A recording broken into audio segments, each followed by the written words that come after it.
This is Helmand Province, one of Afghanistan's most troubled regions and Britain's front line in the war against terror.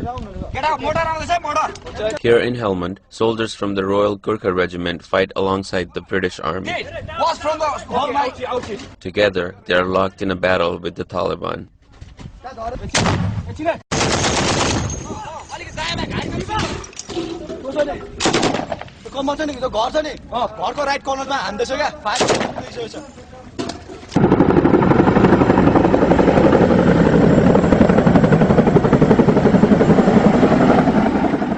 Thousands of miles from their homes in Nepal, the Gurkhas are fighting in a country where they share more in common with the Afghans than any other group in the coalition forces.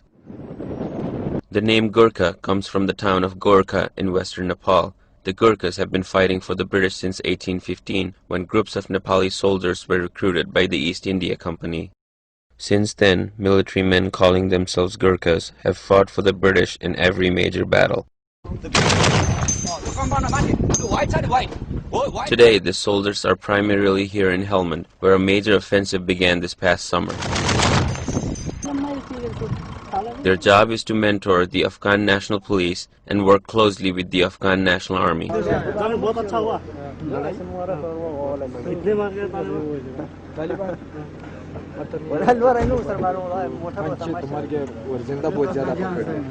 In Afghanistan, many Gurkhas bond well with the ANP because the Gurkhas understand and speak Urdu. During patrols throughout the city, the Gurkhas and Afghans often share Bollywood songs and jokes. They're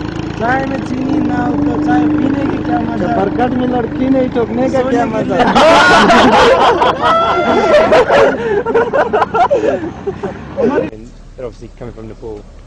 They know about sort of tribal society and also the geographical situation of this being high altitude and everything. They're very well suited to. They've grown up in high altitude. Fitness-wise, it's not a problem for them really. And the cultural side of life, they just get it a lot better. They understand why these people aren't getting on with each other or why there's problems. They understand it. Afghan police say Gurkhas are like brothers as they fight together to protect Afghanistan.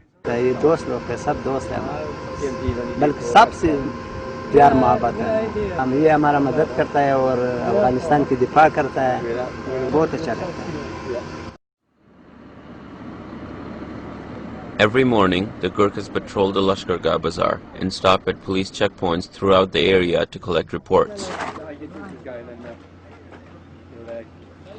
In the course of their work here, some Gurkhas have built strong relationships with local civilians.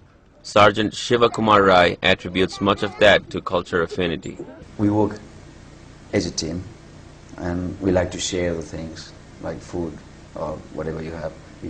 We like to share, and that's what exactly Afghan do. Yeah, that's the first thing.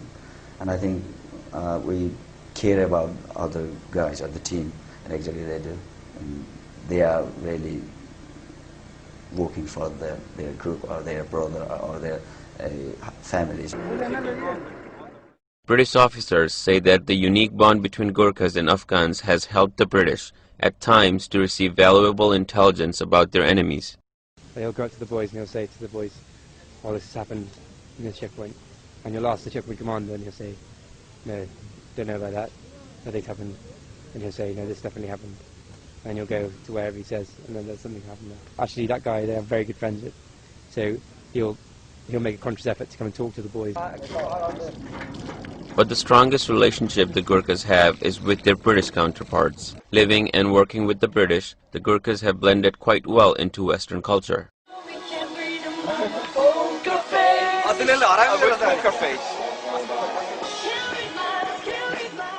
But even though they are far from home, the Gurkhas stay connected to Nepal, often by listening to Nepali radio programs.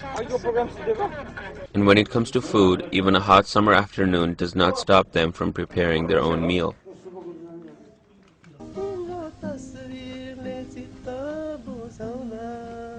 At the end of the day, the boys gather inside their tents with a guitar and sing Nepali songs. Songs about leaving their loved ones behind, songs about fighting far away from home, and songs about being a Gurkha.